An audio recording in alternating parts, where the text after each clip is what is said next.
Louise Nevelson, a pioneering abstract expressionist known for her site-specific and installation art, is celebrated for her monochromatic wooden creations. Her works are highly sought after and esteemed by the art market and institutions. In 2021, her masterpiece, Floating Cloud 7, fetched $1.3 million at Christie's in New York, setting a personal auction record.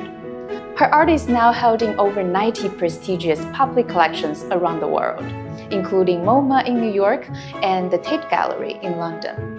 Today, I have invited Vanessa Juriga, founder of ARTRASERVICE, to join me for a private viewing of a unique 1974 collage by Nevelson, which was an intensely personal expression never intended for public exhibition.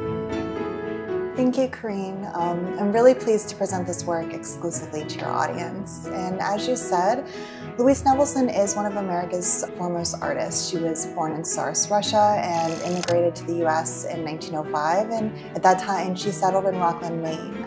Later moving to New York City in about 1920.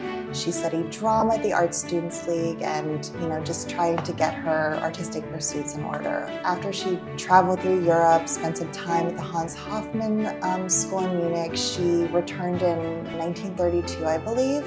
She continued her artistic pursuits. Her career took off really about the 1940s, and it was marked by an exhibition at the Nierendorf Gallery, and after that, many exhibitions through Europe, Latin America. It wasn't until about the 1950s that she really embraced the all-black sculpture, and that's the moment that really gained recognition in the museums like the Whitney and MoMA. It's fascinating that you brought up her black sculptures. In the late 1950s, Nevelson began to make reliefs by stacking wooden boxes and crates, each of which would contain an arrangement of found objects that she collected as she walked around the streets of New York City. Black Wall in the Tate collection is an early example of this approach, filled with pieces of scrap timber, such as joinery offcuts and fragments of furniture.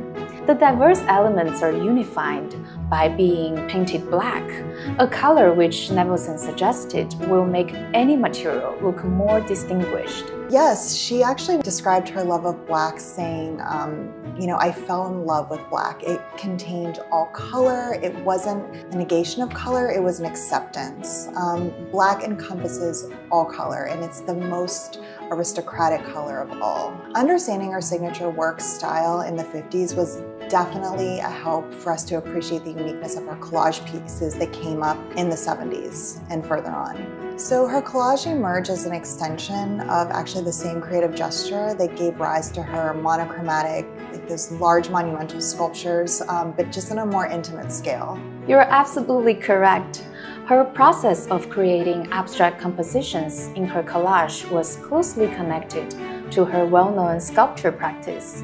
For Nevelson, works of this kind, which blend materials like metallic foil, cardboard, tape, wood, acrylic, spray paint, and newspaper, showcase her deep fascination with the physical aspects of art.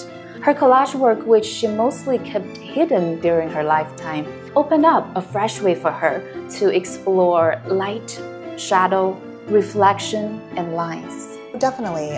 Nevelson's collages served as a deeply personal and private means of artistic expression. She initiated this form of art in the early 50s with actually no intention of displaying them to the public. Apart from sporadic glimpses and occasional studio photographs, these collages remained mostly concealed until the artist's passing in '88.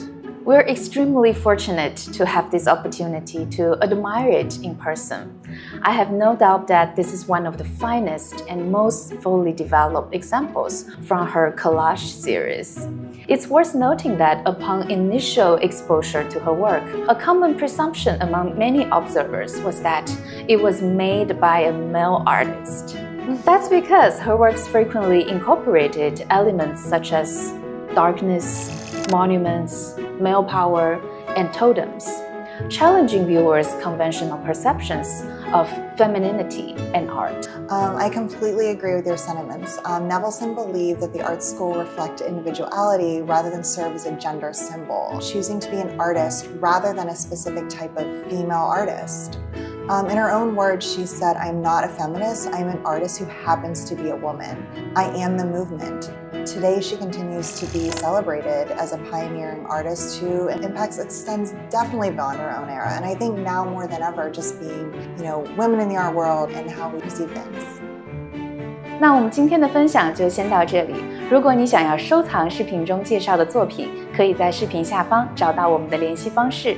如果你喜欢本期的视频，别忘了点赞、评论、收藏、转发。我们下期见啦！